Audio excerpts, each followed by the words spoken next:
Thank you for joining me on the Fire Rescue Wellness Podcast. I'm your host, AZ. I find the research and resources and then provide the fire service with the so what, now what, to ensure the health and well-being of every member of our profession. Together, let's thrive. Hello again, everyone. It's AZ, and today on episode 202 of the Fire Rescue Wellness Podcast, you will get to hear from my friend, Austin Womack, who is a wildland firefighter and also a strength and conditioning coach, and the owner of Rugged Athlete. And Austin and I had a fantastic conversation about wildland. I don't know a lot about it, but he has taught me so much in just the past couple of weeks. In fact, we might even be collaborating on a little research project. So everyone, take a listen to Austin. He's got some great advice. And as always, please give us a rating and a review. Have a great day.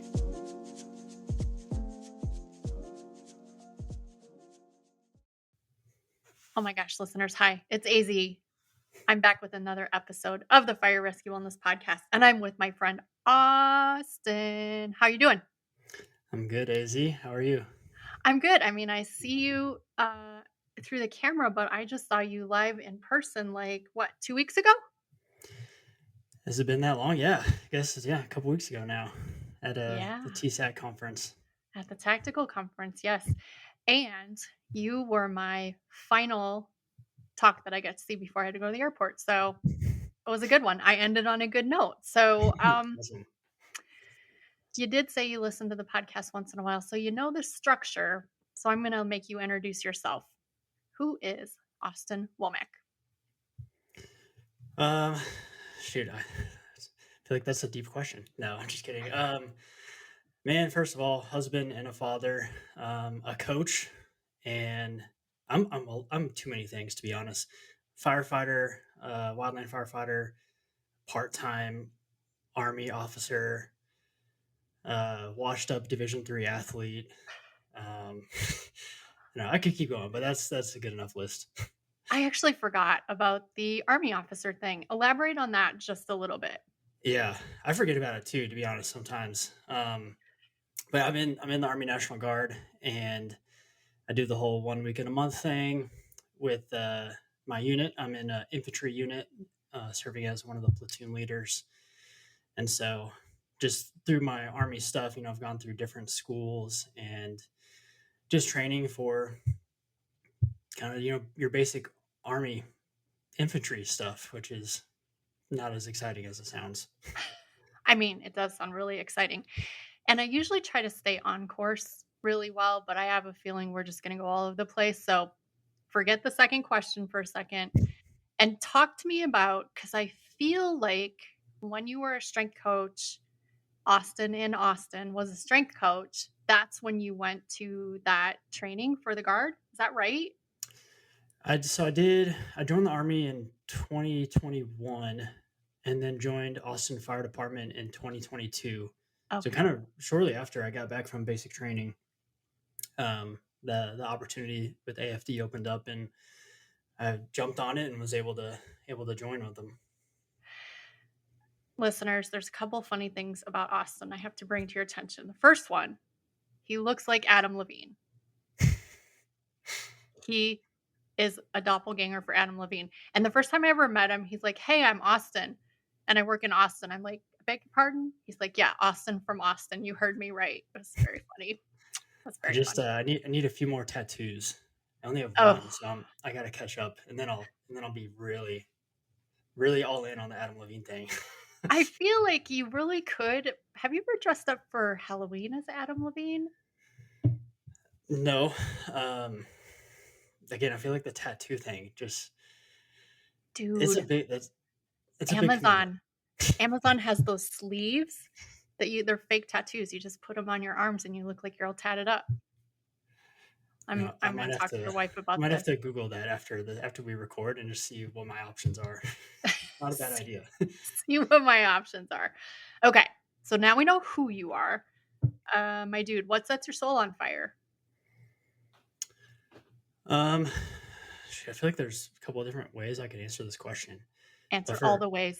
for whatever reason, what's popping into my head right now is I've taken a lot of personality tests and stuff in my adult life, and they all kind of say the same thing. They just say I'm like way too competitive and achievement driven. So and there's some positives to that and some negatives to that. I am a sore loser for sure, sometimes, but that's the thing. My mind goes to with that question is like I'm I'm driven to accomplish things and work hard and achieve things, and I don't like losing, even if it's something silly.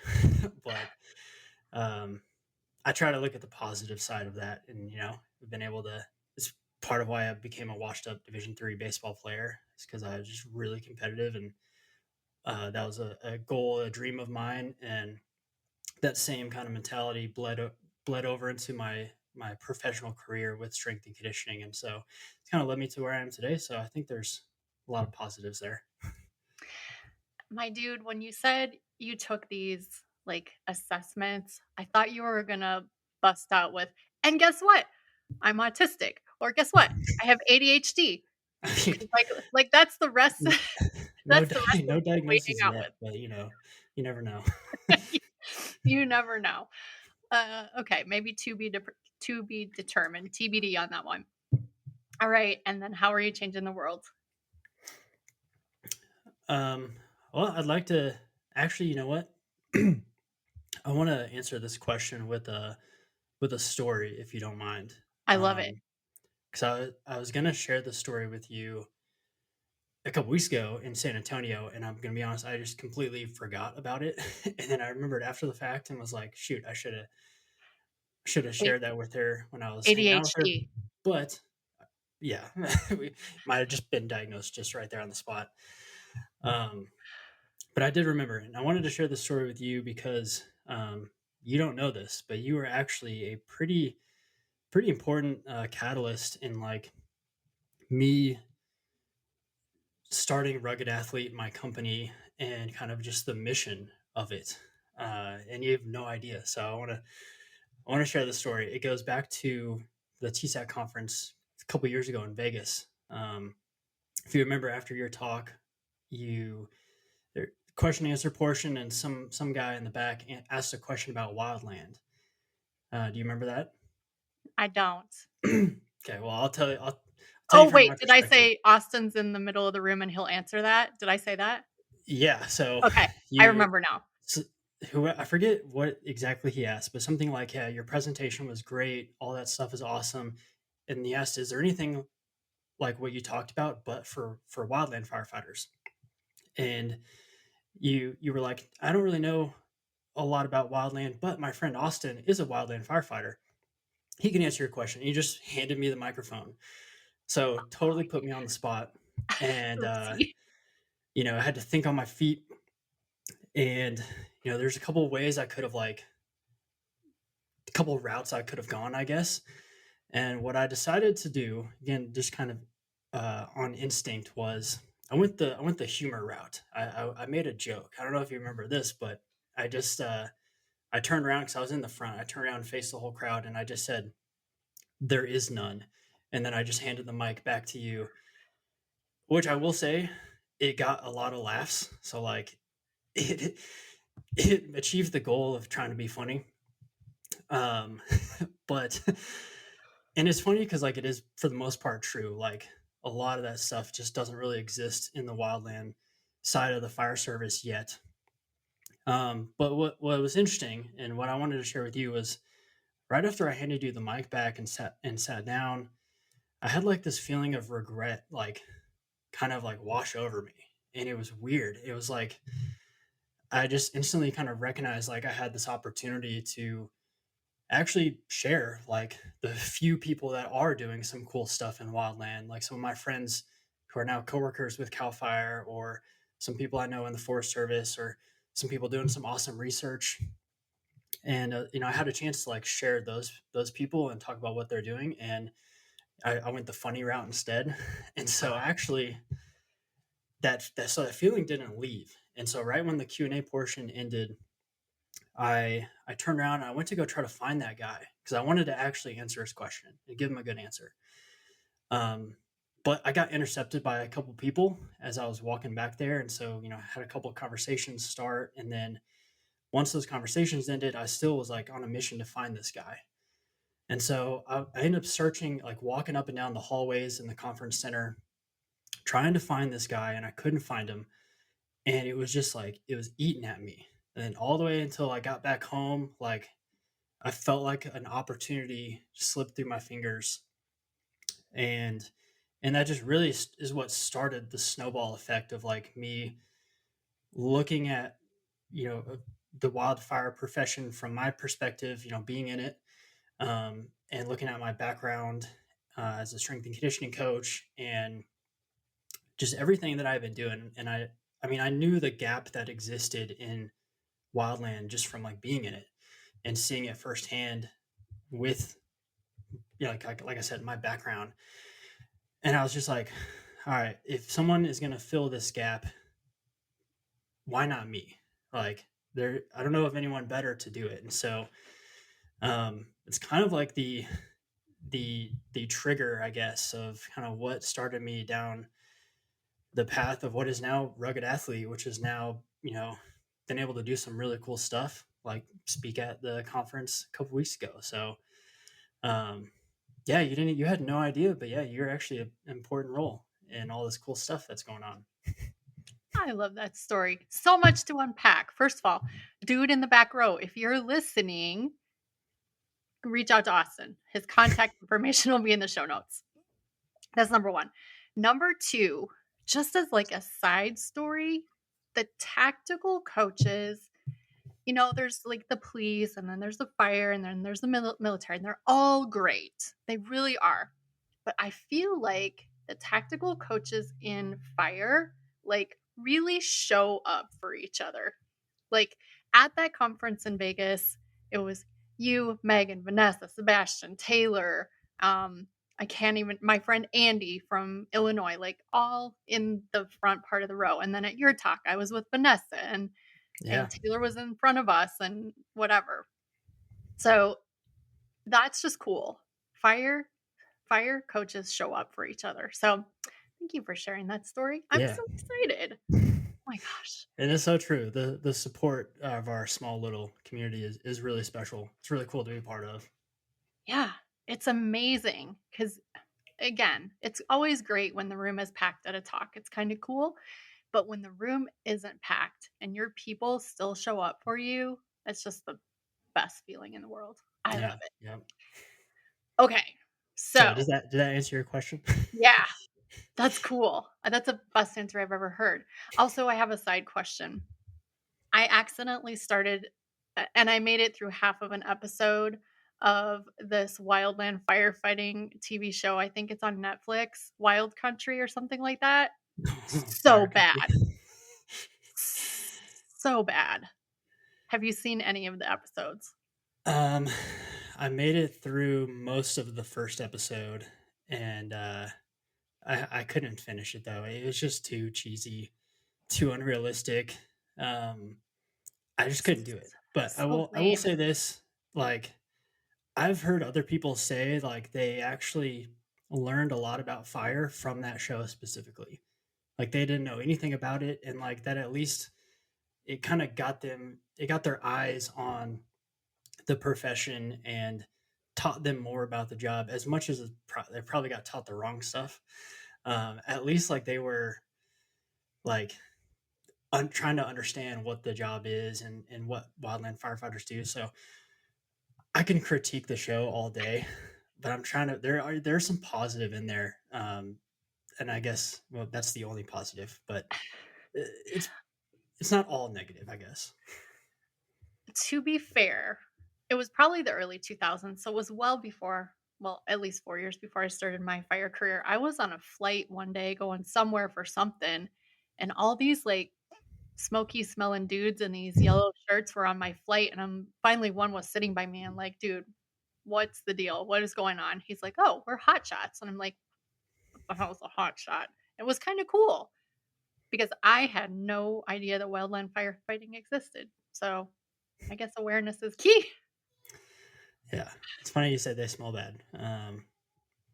Yeah, I believe that. Yeah. I mean, mostly smoky, but also a little Yeah. stinky.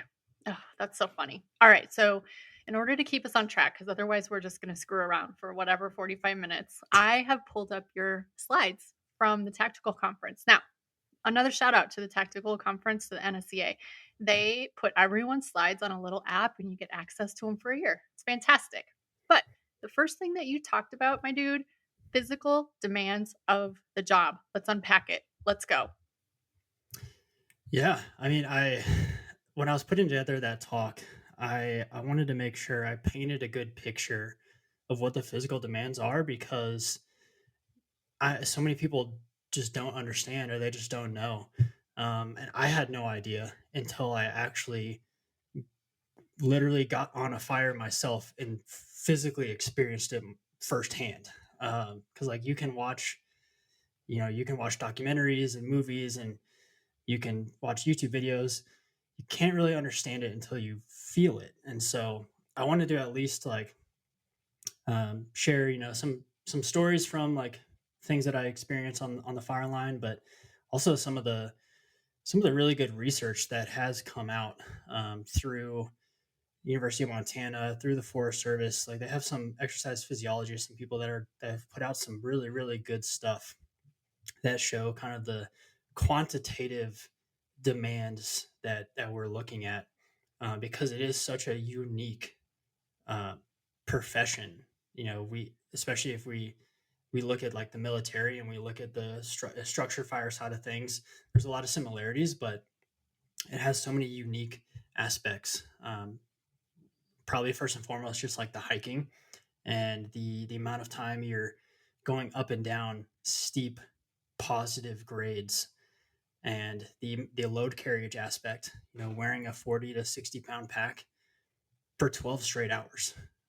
You only really take it off to eat lunch. So there's things like that, and just the longevity. Like I said, shifts are like 12 hours that where you're kind of like on the line, 16 hours from when you clock in to clock out, and you work for 2 weeks straight every day to get like 3 days of R&R, and then you go back out for 2 weeks, and you kind of just do that for like 6 months.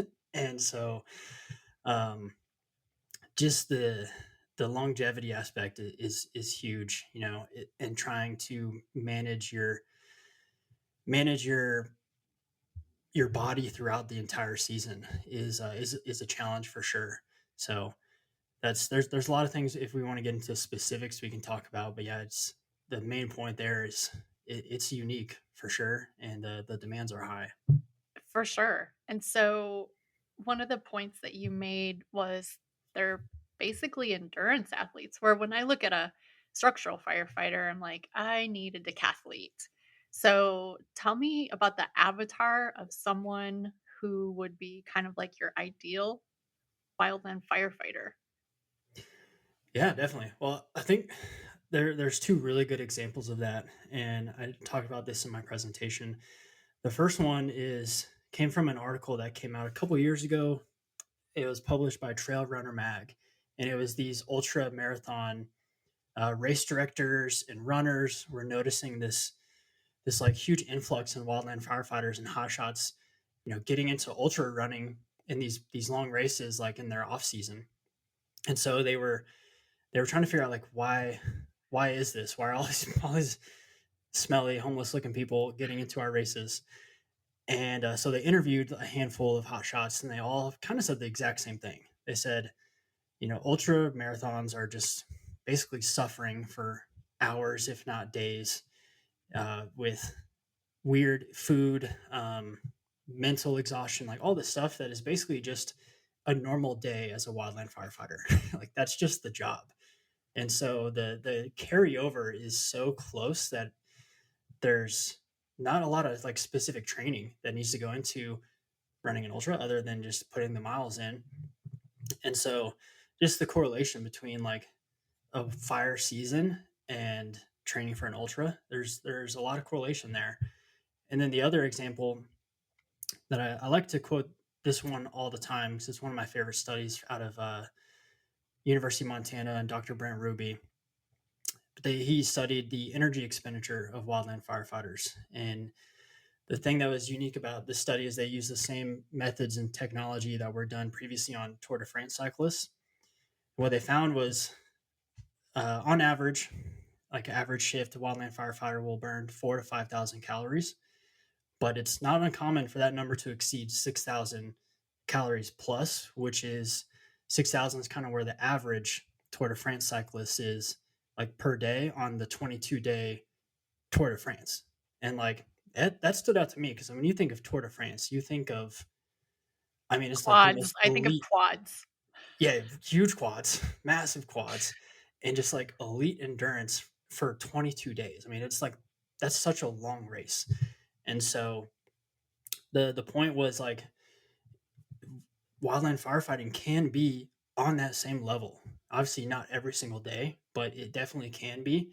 And the other point that was made was like Tour de France is 22 days long. That's long.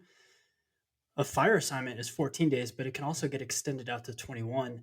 And then you're doing that, like I said, back to back rolls pretty much 5 6 months straight. So uh like energy demands are high, the metabolic demands are high. The couple other interesting notes that came out of that study were the aerobic capacity, equivalent to these peak demands. I'm pretty sure if I remember right, equivalent to a 9 minute 9 second mile and a half time for males, which is faster than anything I've ever run. And like I'm no freak, but like I'm decent at running, and I've never been able to run that fast. So we're talking high levels of aerobic capacity. The percent of time spent at certain heart rates were also really interesting to me.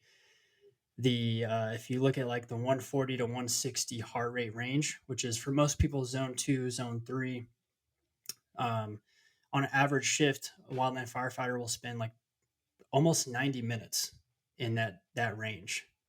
So if you just look at that from like a physical training standpoint, it's like we're going to do 90 minutes of zone 2, zone 3. That's a lot. That's a lot of volume if you're doing that every day. Not to mention, like I said earlier, this like you're wearing your pack all day. So this is like resisted conditioning, low to moderate intensity. And then the high, like if you look at, I think it was 160 to like above, so anything kind of moderate to high intensity, it was like 36 minutes on average per shift. So you're getting at least like 2 hours of pretty good conditioning in. Again, if you kind of look at this from like a physical training and demand perspective, again with load on you. So like yes, obviously the conditioning and the aerobic capacity, all that stuff's so important. But like if you don't have the strength, the the musculoskeletal like ability to handle that load, you're gonna get crushed. So it's this weird demand of like you got to have the endurance, but like you have to have the strength to hold up under load for 6 straight months, which is crazy. So I'm looking at your slide. So you mentioned the load carriage, you mentioned the energy demands, water budget, quote unquote. Got to make it bigger. Eyes aren't good. 8.6 plus or minus 1.9 liters for men, and 6.5 plus or minus 1.9 liters for women. Who carries that? Yeah, I'll say the most I've carried on my like in my pack was 2 gallons, and first of all, that's heavy. Like, 16 pounds. um, yeah, the just having enough water because they're most of the time like we'll bring water out there. We have QBs, I forget how many gallons those are, but I mean those are heavy too. Those are like 35 pounds. I want to 40 pounds. And we'll carry those out with us just to pack them out and refill water when we need to. But there are times where like you kind of don't know if you're assuming you're going to be close to the trucks and you can go and refill at some point, or someone can run and get a QB. I've had to do that before, like run back up the mountain, grab a QB, bring it back to the crew. But to be safe, like you kind of want to carry everything that you need. So sometimes that's 2 gallons on your person. Damn. I have one more thing on this slide. You have a little box for seasonal changes. So heat acclimation positively. Mm-hmm. Okay. General fitness kind of has this sideways arrow. I'm sorry, sideways arrow. We'll come back to that. Decreased cholesterol, decreased fat mass, and then muscle mass kind of has this sideways arrow. So talk to me about general fitness and muscle mass. What's going on with that? Yeah, it's really interesting. I was talking with someone about this at the conference actually, because when you get through a fire season, like you get to October, for example, um, obviously you're wrecked. Your nutrition has been bad. Your sleep has been awful. You've been doing physical stuff every day for months and months. Um, so you're in this like state of chronic poor recovery, right? You're not getting enough protein. You haven't touched any weights because you haven't been home. So you feel like your muscle mass is just shrinking off of you. But at the same time, like your pack feels lighter because you're just used to wearing it now. Like your legs feel stronger because you've been hiking so much. So like you have your mountain legs. So it's like this weird level of like you feel fit, but you also feel totally crushed at the same time and weak. But it's like you lose all of your gym strength, to put it simply. Like you lose your gym strength, but you gain your field strength. So it's this weird, like, yes, we've, like, if you, anyone that's a strength coach knows the residual strength chart. And it's just so hard for me to look at that for wildland because that's, in that chart, you're looking at like or detrained individuals.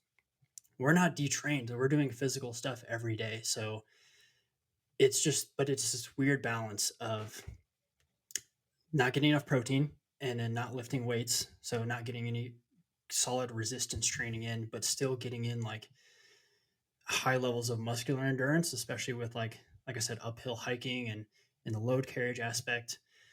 And so you get towards the end of the season and like you just, it's a weird feeling. I don't know how to describe it. And there's only one way you can feel it, and it's if you go through a fire season. It's going to be a no thank you for me. But side note question. You said you feel like you lost your gym strength, but your pack feels lighter, etc. Has anyone looked at the body composition changes as a research study over the course of a fire season? I feel like someone has, and I just like can't remember. Okay. But there's I think there's a lot that can still be looked at. As much as like some people are doing really good research, it's also hard. It's hard to follow people throughout a fire season because there's the logistics of it, like, and that goes for research, but that goes for so many other things too. Like, I'm getting off topic, but I think it's important. I think part of the reason why so many people don't know what wildland firefighters do is because the media literally can't keep up with them. Like they can't follow them out and on these hikes and like on these assignments in this crazy rugged terrain because they're not fit enough and it's just too much of a challenge. And so what you see when you do see stuff in the news is the tankers doing retardant drops or water drops, helicopters doing bucket drops, and then you see the engines doing structure protection. And like all that stuff is all huge. They're all huge aspects of wildfire suppression, but what you're not seeing is the swamping and the cutting and the digging line and the stuff that is brutal and hard and like the steep terrain because people with fancy cameras like can't go out there and keep up. So um, that's a whole nother topic we can talk about some other time, but it all kind of goes back to the same thing. Like it's just hard to research that too because there's so many like logistical challenges that come with trying to record data and deal with the operations side of doing all this too. My dude, we're going to transition. I don't know why I said that so weird. We're going to transition to nutrition in 1 second. But first, I got something to say. I want to do some research with you, but ain't nobody want to be carrying one of those baked potato bags. No, I am not going to be out in the middle of a wildfire in a baked potato suit. What in the hell? How often do you have to deploy the what is it actually called? The fire shelter, yeah. The fire shelter. How often? Thankfully, almost every firefighter only has to do it once or a couple times a year during like training, preseason training, as like part of your Good. refresher to make sure you still remember how to get it out of the bag and get in it, and you know, just train and make sure you know what to do if you ever get in that situation. But thankfully, we're usually never in those kind of situations or even close to those situations. So, we Okay. make sure we're safe and It don't looks have to really, become, really scary you know, on that you don't have to show become that we don't like. burritos. Right? Baked potato. Give me some butter and sour cream. Speaking of butter and sour cream, the nutrition has got to be such a challenge. How does that even work? Are you carrying snacks with you and then like someone's bringing in your lunch? What the heck? How do you do it? The food thing, for the most part, depends on the level of incident. If it's a big enough fire to where you have like a fire camp situation, they're gonna have mobile kitchen units, which are essentially like food trailers. Like it's just a kitchen inside of a trailer, and like there's a big line, and then there's a window. And when it's your turn in line, you go up to the window, and they just hand you a plate of food. And then there's usually always like a salad bar off to the side, or they have like fruit, granola bars, extra things you can grab. And so that's typically your breakfast and dinner is going to be through those kitchen units, which are usually catering companies will kind of run those and get hired out to come to fire camp and put those on. In terms of lunch, it's just a sack lunch. So you'll get your literal brown bag with a deli meat sandwich and chips and granola bars and fruit and mostly just processed stuff because it just has to be able to be transferred all over the country. And I don't know, a lot of logistics that go into that too when you're dealing with incidents where you got literally thousands of firefighters on them on some of the big fires. I will say this: the nutrition's not great. um, it's very hit and miss. And then just for the context of like what we're doing, it's not good. Like it's just the amount of processed food, the amount of or just the amount of like micronutrients you get because you're just not getting near enough like vegetables and fruits is really tough. You're There's a lot of carbohydrates, which is good because like we need those carbs. They say there's enough protein, but I'll tell you, I don't think any firefighter agrees with that. I think finding enough protein is always a huge struggle for us. So when we do have a chance to stop at a grocery store or stop at a gas station, I'm basically taking out a loan to get Core Power protein shakes to stock up on those, even though they're like $5 a pop. What happened? They're so expensive. Yeah, like there goes all of my per diem. It's just straight Core Power shakes. But we also live off of jerky because it's high in protein. There's a lot of sodium in there, so like that's a great option. I will say personally, I'm a big fan of what I call emergency carbs, which are to me like things like fruit snacks or even Sour Patch Kids. Those are my go tos.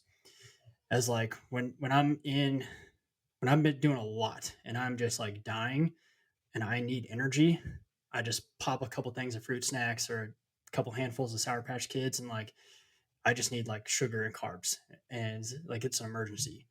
So what I would do is go to Costco and just get those massive like fruit snack boxes, and then just bring that on the truck with me and keep it in my little personal space. So that way, I always got fruit snacks on hand, and then electrolytes, um, energy chews, energy gels, like all that stuff is super helpful. It's just also expensive, and we go through so much that it's hard to sustainably do that, which is kind of why I go the Costco fruit snack route. Yeah. Well, and I'm just doing some quick math in my head, and I'm not very good at mathing in my head, but the caloric deficit has to be huge. if you have the potential to burn 6,000 plus calories on a particular day, I'm just trying to do the math. I don't know if fruit snacks and bag lunches and your food trailer is going to cut it. How much do you think you're operating in a deficit? I think it's pretty common. And like I was talking to another one of my buddies about this specifically, who's has a CSCS and has a background in all this. And like one of the points we made is like all it takes is one bad meal, like one nasty sandwich at lunch or one dinner that's just like gross, and like you're in a hole, and it's gonna take a couple shifts to probably catch back up, and you feel it. Like you really do feel it when you have that one bad meal that sets you back. Energy levels are way down the next shift. Your sleep is like not as good. Um, a lot of factors go into that, and so trying to trying to kind of manage those energy levels is a huge skill. And I think, and kind of making more of a general point here outside of nutrition, but I think with all of this, like because you are working every single day, um, maintaining your hydration levels kind of on a 24/7 basis, your energy levels with your food intake versus like how much activity you did that day, whether you have a fancy Garmin watch to track it or not, like just knowing kind of like how much I did versus how much I ate and how much I drank is a huge skill. And like if you have a good idea of kind of where you're at, it can really help you either play catch up if you need to, or stay ahead if you're in a good spot, and just kind of make sure you're in the best position you can be in for if this shift gets really hard or the next shift gets really hard, and like again try to keep you from getting too deep into that hole that you kind of got dug into. So it's this really weird like balancing act of or having self-awareness of like where am I right now, and how can I stay ahead so I don't get behind, because trying to play catch up is just hard because you're just constantly getting beat down, it seems like. It feels like the epitome of F around and find out. Like when you have that bad meal, when you have that whatever, you're going to find out. Okay. That's a good Well, way to put it. so according to your slides, which are very nice, by the way, we have annual seasons. Fire season's about 5 months. Then there's like a post season of a month, off season for 3, pre-season for 3. And so you already kind of hit on during fire season, there's like a ridiculous amount of hiking and a lot of load carriage, high aerobic stress, um, chronic poor recovery, sleep and nutrition. We didn't hit on this. Is there any caffeine or nicotine abuse that goes on in wildland firefighting? It depends on how much you think a lot is. For the normal person, it's pretty insane, honestly. Um, pretty much everyone's got their thing, whether it's nicotine or dip or caffeine. There is a level of kind of caffeine that you need, in my opinion, Same. uh, I agree. just to kind of just to get through. But and that's just kind of like managing every your day to day levels and making sure you're not abusing that too much. Like have a little bit in your back pocket for when you need it.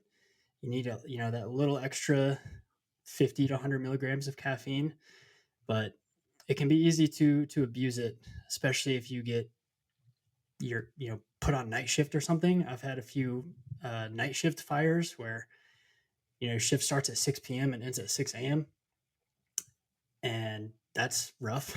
So Yeah.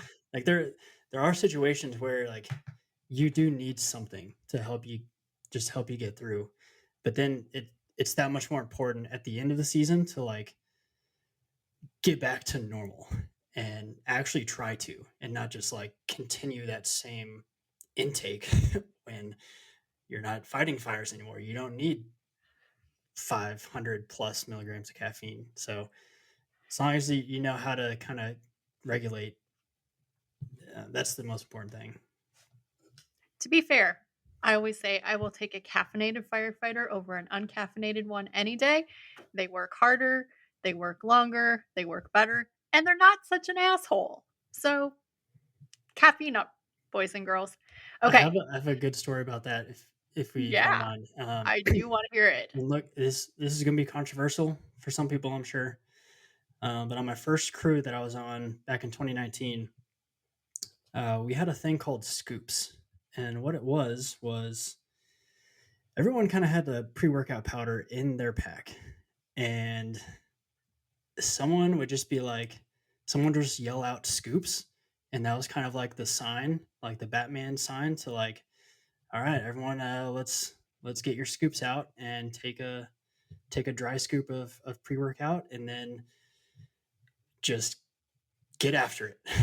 And yeah, hate it or love it, it's what we did. Um, Sometimes I will say there's a few times where it was like it was absolutely necessary. At least that's how we justified it.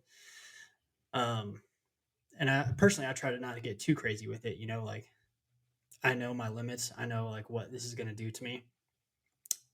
But scoops, scoops was a thing, and um, I enjoyed it. I'm not gonna lie.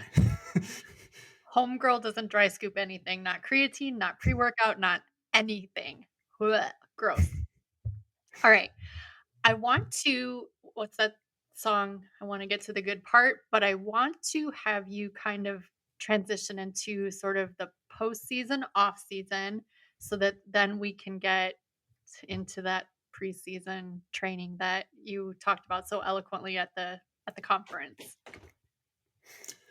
Yeah, well, the thing that's interesting about wildland that is different from a lot of other quote unquote tactical professions is like it is very seasonal.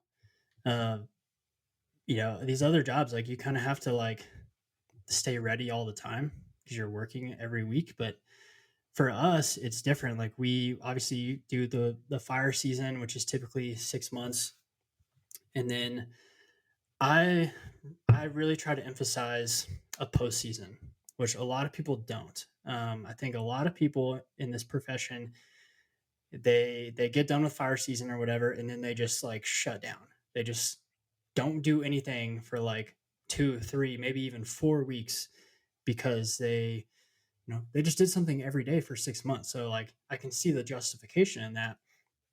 But I really try to push like a dedicated postseason training phase, 4 weeks. Like that's all you need to do two things. One is focus on recovering from the season by doing stuff specifically to combat the 6 months of essentially damage that you just did to your body. So, for example, building back just some muscle mass, like focusing on hypertrophy and just basic strength, like just getting your gym strength back, focusing on specific ranges of motion. So, you just spent 6 months hiking, which is a lot of like short range of motion, like short hip flexion, short hip extension, but like with pretty high levels of stress. So we want to get into some deep hip flexion, deep hip extension. You just spent a ton of time in spinal flexion with your pack on, so we want to get you into some spinal extension, and again, just like opening up your shoulders. Your shoulders have been rounded over with the pack on. Your traps just took a beating. It's like there's some stuff we can really target specifically to recover from what you just did. And then the second part is we want to set ourselves up to have a more productive off season with your physical training instead of just taking 2, 3, 4 weeks off and then jumping straight into a off season plan. We want to build up to that a little bit. And that's going to make a huge difference in that first 4 weeks of your quote unquote off season plan. And so I think those two are really important that a lot of people just kind of gloss over and don't see the value in that. But there's a lot of value there. Going into the off season is a lot of it is just kind of I think on an individual basis, like what do you need to work on? What are some of your weaknesses? But again, we can look at the seasonal aspect of it and see for the most part what do we need to focus on, which I think is building aerobic capacity. So just increasing your kind of peak range endurance, peak range capacity, introducing high intensity conditioning once, maybe twice a week. Like you don't need a lot of volume there, but like just get it in, and focusing more on like your low intensity conditioning to build that base, and then building like just building strength, like just getting strong, you know, focusing on your bilateral lifts, or just any kind of bilateral movements, a lot of posterior chain stuff to kind of again balance out a lot of the quad dominant stuff that you just did for half of the year with all the hiking. And and that just kind of sets the foundation going into the preseason, which is, I treat the preseason very similar to like how I would treat like a race prep, or like a marathon training program where, you know, you're building up, building up, building up, and then you kind of like peak and then taper down as you go into, you know, when you get back together with your crew. Because typically when you get back with your crew, like the first week or two is hard. Like you're doing a ton of hiking, you're kind of getting thrown into it. That's just kind of like how it's traditionally been, no matter what crew you're on. So you want to be ready for that, but you also don't want to go into that like just broken and beat up already. It's like, so you have a little taper to just help you be more successful there. But a lot of the preseason stuff is you're kind of, how I see it is we're switching more from like bilateral strength to more unilateral, just to make it more specific to all the hiking demands, more absolute and relative strength over to more muscular endurance, and a little bit more of work capacity slash high intensity conditioning, just to help with those demands. And the whole time you're building up your trunk, your core strength, your low back resiliency, because low back just takes a beating. So that's kind of present throughout um, the entire year. But those are kind of the main things that I like to prioritize for those different seasons, based on the demands and then based on the needs. A question, a side tangent question. Where in this periodization are we fitting in our ultra races? Yeah, well, shoot, I had one of my one-on-one clients last year do 100-mile race in, I want to say it was in January. I don't know. Some people, I actually have someone who might try to do a triathlon next year. She was on a rappel crew this past year, or is still on the crew this summer. I don't know. Again, it's just like a draw that people in the shop have. They just want to do that crazy stuff, and so I have had to I've had to build training programs around those races, which has been interesting, because like we're trying to program for that race, but also like we still got to get you ready for the season at the same time. So there's some stuff you just got to move around what we focus on. If we're just, you know, crushing endurance, then cool, let's just treat that as like we're building up that giant foundation. That way when that race is done, then we can really focus on strength and build kind of what we didn't get to focus on as much prior to that. So you're still getting both, just the timing is a little more separated. I'm going to be honest with you. We're moving on to embracing versus avoiding the suck. And I'm going to be honest with you. I thought you were ape shit crazy when you said, I'm going to do Murph 30 days in a row. I'm like, this guy's a jackass. What is he doing? But now I get it, based on what you were talking about with your like hyper optimized training. I get it. But first, what is avoiding the suck? What is embracing the suck? What are you talking about? Yeah. Well, um, I guess to summarize this, right? I just talked so much about how being a wildland firefighter is just dealing with like suboptimal and like terrible conditions, and it's just hard for long, like months and months. So just understanding like that is reality. Like whether, no matter, doesn't matter what you do in your training, you're gonna do that in your job. You're gonna deal with those super steep mountains. You're gonna deal with poison oak. You're gonna deal with bad food. You're gonna deal with all that. And so I think some of that needs to be present in a training program to help just prepare you for that. but I think you can easily get like too far towards one extreme or the other, which is kind of what I talked about. I want to avoid those extremes. And so I want to avoid the kind of old school, like embrace the suck mentality. That's kind of like your Goggins mode, carry the boats and whatnot. Like we don't want to just only do that. We also don't want to do the opposite, which is like we just avoid doing hard stuff, which is typically seen as like just your just high volume training, your high muscular endurance training. You know, everyone has a different idea of what that is, but we don't want to avoid that completely and just focus on like high intensity of just like trying to only improve our max strength and only improve our max aerobic capacity and all that. But like I understand the value in both of those mindsets and kind of both sides of the spectrum, because I do think there is a lot of like psychological value that you can take from just doing really hard stuff, like doing Murph for is actually 31 straight days. I I gotta stand give myself credit corrected. for the last day. um like that, like when you do hard stuff like that, it does make everything else seem a little bit easier. You have that to refer back to when you are doing something when you're suffering a little bit. But at the same time, the other side of it is there's a lot of physiological value from that, because yeah, we're improving your max strength and improving your max aerobic capacity and all these other categories of fitness. If you improve all of those, everything else also gets easier. And so what I do is I try to balance both of those, and I call it periodize the suck, which is trying to find that fine line of raising the ceiling and raising those specific qualities, but also raising the floor and adding in like suboptimal environments into a controlled environment, which is PT, and trying to hit it from both sides so that you're getting that increase in capacity, but you're also getting that increase in resiliency. And you kind of have both of those to draw from. Um, so that's kind of like the pure can't talk periodize the suck in a nutshell.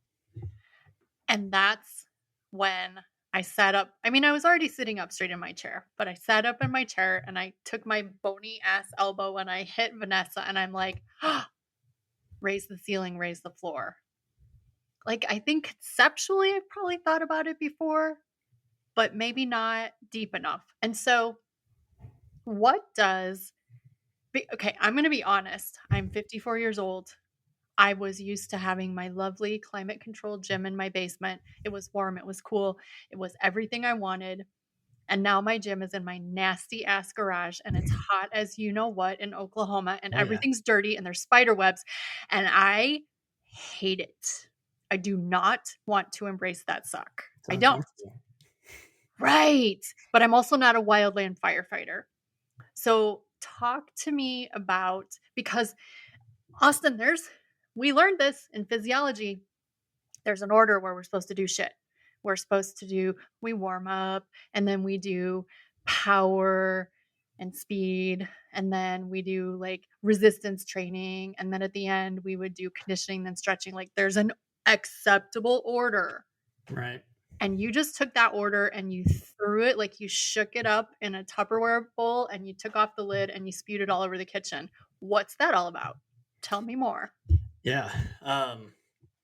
Well, I tried to give in my presentation. I try to give a lot of practical examples of ways that you can, kind of put a little bit of suck here, a little bit of suck there. Basically, like how do we make this training more suboptimal?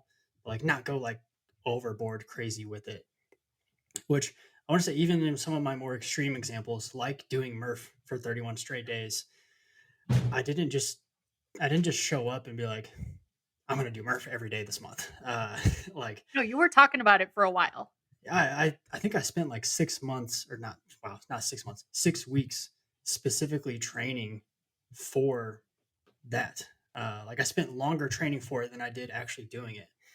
And the other thing is too, like I think so many people, like when they saw that I was doing Murph every single day for a month, they couldn't understand it because when they would do Murph on Memorial Day, they would do it with the guys at their station or whoever, and they would try to beat everybody and just crush themselves. And they didn't do any training to get ready for it. So they went from not doing anything to then doing literally 2 miles of weighted running and then 600 repetitions with a weight vest on. And they wondered why they felt crushed for like a week after that. Weird. But like, I didn't do that. I paced myself every single day. I think I was like 10 minutes off of my all-time PR on my best day. So there's kind of two sides of that. Is like, do hard things, but build up to it, and then be ready to pace yourself and understand like kind of the long game to it. So I want to share that because that's kind of my extreme example, but there's so many other smaller ways that I think this can be implemented. To go off of what you were saying, like, the textbook, the NSCA textbook, and any other exercise physiology textbook will tell you that you never do conditioning before strength training, and never. Like, Never. if you do, then your cert's going to get ripped out of your hands, because you just don't do that. And I think for the most part, yeah, if you're trying to raise your ceiling in that specific session, then it wouldn't make sense to do that. But I don't think you always have to be trying to raise your ceiling or raise your max strength or your max output in whatever category of fitness you're trying to improve every single day. Sometimes, flip it upside down. Do a 30-minute zone 2 session at the beginning and then do some strength and then like finish your session with power. Yeah, you're not going to be as powerful as you would be if you did it first, but I think that's okay every once in a while. And I not only do I think it's okay, but I think it's important to train some of that stuff, like specifically strength and power under fatigue, in a controlled setting, like I said, in PT, because you are going to have to do that in the job. You're going to have to express pretty high levels of strength and power under fatigue, under physical exhaustion, under soreness, under heavy loads of all the gear that you're wearing and carrying and everything. So it's the little things like that of just making small tweaks in a program that really aren't going to make a massive like negative impact. If anything, I think they don't make a negative impact as big as we like to think they do. And it just helps us train some of these qualities and get us just out of our kind of optimal training environment. Like even just doing a lift in your garage, now you're exposed to humidity, which if your job is outside, like if that's what you're training to do, kind of makes sense to, acclimate yourself to that instead of just doing your PT and air conditioning with shorts and t-shirts on every day. Yeah, you want to come be miserable, you can do Murph in my garage. So I tend to take notes on my phone at these conferences, and it's really interesting. I only took 4 notes this time, one of which was just a research idea with one of my friends. But the first note is I don't care about maximums. I care about where you are on your worst day. Yeah. That was Nate Palin. Did you go to that talk? Yeah. Yeah. Second one, raise the ceiling and raise the floor. That was you, obviously. And then third one, shout out to Adam Fight. He said, in motor skill learning and acquisition, the client needs rest to improve. And it's weird how all of kind of those quotes kind of play off of one another. Yeah. It's kind of exciting. All right, back on task, my friend. So give me a quick idea. So we want things to make sense, but we understand in this case sometimes they don't make sense. So if we're going to flip it on our head, and we could do like aerobic conditioning first and then our strength and then our power, just like throw together something quickly someone could do for a session like that. Yeah. Well, I think I want to back up just a little bit because I do think there is, if we're talking like about a beginner, I don't think this is the most appropriate. Like I think there needs to be some foundation that's laid.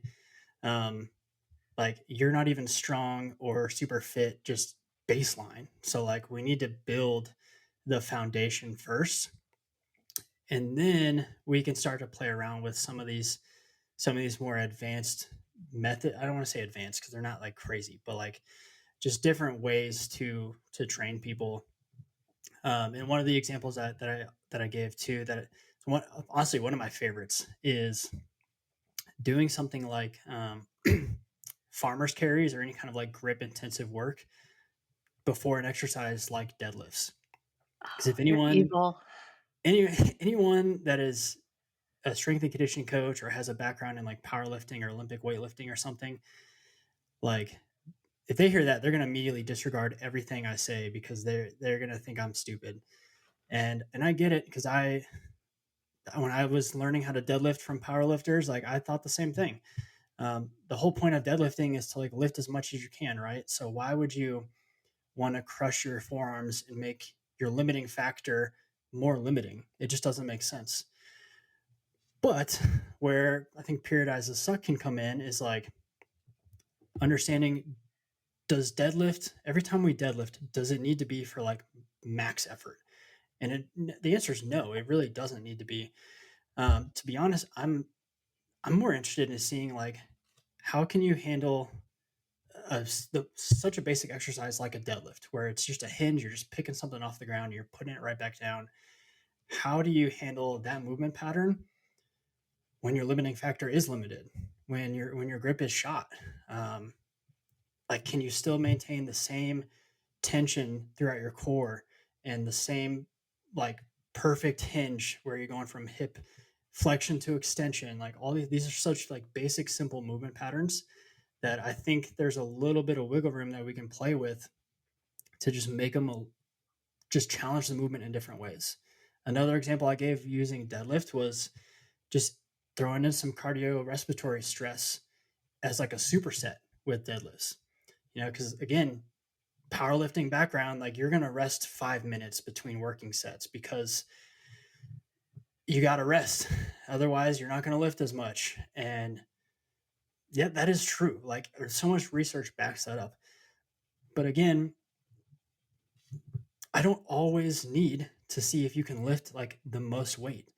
Not all the time. Obviously, there's a ton of times and places where that does need to be the priority, but I think there's so many other times where we can kind of flip that around. I mentioned deload weeks in the past. Like deload weeks are a good time to throw stuff like this in there, where you're doing something like burpees or pogo hops or just something that's going to get your heart rate up in the middle of your deadlift working sets. And I want to see like, can you how good are you on deadlift? How strong are you when like you're breathing heavy and your heart rate's still up a little bit? And because if you're weak, or your strength just goes like down the toilet when you have a little bit of cardiorespiratory stress, that kind of concerns me for this job, because like you're going to be breathing heavy a lot and your heart rate's going to be elevated a lot. So again, I want to see if you can still be strong when you're tired, still be powerful when you're fatigued, and not always do that in PT, but like find those little windows of opportunity where you can add some of that stuff into your program. Can we call it nuggets of suck? Yeah, I'm down for that. Whatever will make people do burpees. Gross. Uh, I, ugh, yuck. I do hate burpees so bad. Okay, so another thing that you mentioned, which I thought, again, poor Vanessa's probably bruised. I hit her again. I'm like, this guy is a psychopath. The unknown distance run or the done but not done. Oh Mhm. my God. Mentally, forget it for me. But riff on that for a second. Yeah, this is my favorite one. The deadlift thing is that's a close second, but this one's my favorite because I do think this is super practical in this profession. And essentially, what I'm talking about is programming things like unknown distance runs where you don't know where the finish line is. And what this is doing is, I mean, yeah, there's the mental side to it, but you're really practicing like your pacing skills, and like managing your gas tank, because like you don't know when you're going to finish. So you can't you can't redline, you can't run out of gas, because what if you got to keep going for like a while? You're done. And that happens so often in this job, where like you get done, you tie in with this crew, you're like, okay, great, we just crushed it, and then you get sent to a different part, and now the work's twice as hard over here, and you thought you were about to get a break. I actually have a good story about this. I didn't have time to share it in my talk, but um, I started my talk with that like 10-minute story from one of the big fires we were on in 2019.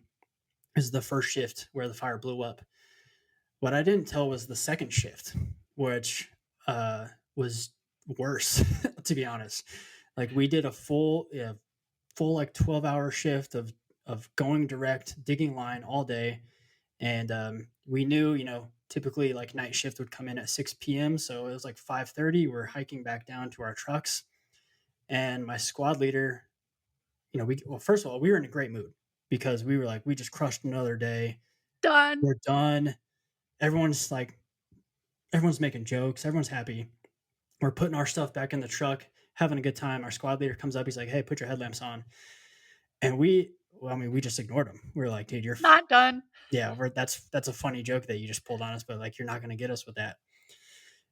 And then our crew boss came over, and I'm not going to repeat what he said because it's inappropriate, but he cussed us out and was like, "Put your mother effing headlamps on. We're going back out."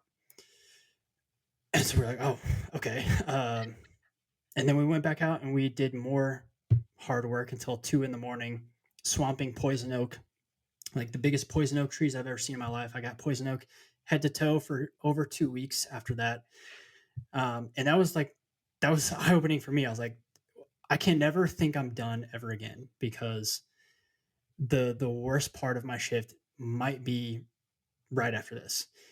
So the whole to summarize that, it's like, if I can create similar situations in PT where they're having to manage their gas tank, and make sure they don't run out too fast, or just pace themselves when they don't know when they're going to finish. I think that's a really critical skill that needs to be developed. And one example I used besides unknown distance runs is actually with cadets at the Austin Fire Academy. I forget the workout, but like I knew I wanted them to work for like 45 minutes during a circuit type of workout or something like that. So I figured out how many rounds would probably take them 45 minutes, and how many rounds would take them 35 minutes. And I told them it was like 3 rounds, and I told them specifically, like, when you're done, come find me so I can record your time. So they, one by one, the first guy came and finished. He's like, "All right, I'm done." I was like, "Actually, it's not 3 rounds, it's 4 rounds. You got one more." And one by Makes one, they my kept heart coming up to me, hurt. and I would just send them right back out.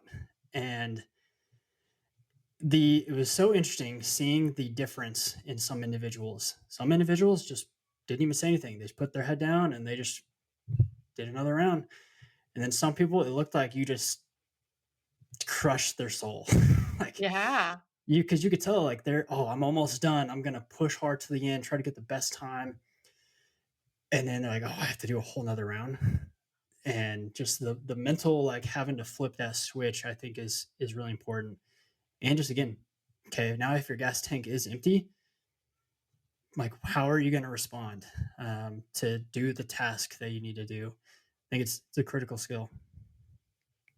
It's like this whole talk, again, I have zero to do with Wildland, but this whole talk was super enlightening for me, because I'm like, damn, I just never thought about that before. I never thought about it. Huh. All right, we have important things to do after we get off of the recording, but I want to make sure that I just hit my elbow. I want to make sure we tie everything together and put a nice little bow on it before I ask you the most important question. Is there anything that, like, did we miss anything, Austin? Did we hit the main points? I think we covered a lot about the demands, which I mentioned poison oak, which I always want to make sure I mention that, because people don't know how bad poison oak is when you have it head to And toe, your and you butt have to crack? still work every day. It's so bad. So yeah, I think I did. I think we painted a picture of what it is. I like how much in depth we went into on the different seasons and the Yeah. strategy that goes into, what needs to be prioritized and developed just to be successful physically in this super hard job. Yeah, for sure. Um, I am I will put your contact information on your social media in the show notes so people can reach out to you. But in my opinion, this is the most important question, and I hope you have the right answer. Austin, do you have a dog? We don't, unfortunately. Um, but here, okay, I need to explain. Neither do I. To be fully honest, neither do I. Go ahead. Our yard is not fenced in, and it's just not a good situation for having a dog. Um, but let me tell you, we're gonna get one. Yes. We love dogs. We had one a few years ago. She passed away. She's just old. And then we fostered golden retrievers for a while, and Oh, we loved it. And so as soon as we get into a situation where it's a little more feasible, it's priority number one. I'll just say that. okay, good. Like you just redeemed yourself. And Yeah. again, to be honest, I don't have a dog. Same. I'm not home enough. My yard isn't fenced. It would not be fair, but I do so love them so much. Okay. I think we covered all of the really important stuff. Already mentioned your contact information will be in the show notes. Or should we drop the mic? Sure. Yeah. I think so. All right. Listeners, it has been AZ and AW. It's AZ and AW, and we are officially out. Thanks for listening. Thanks, Az.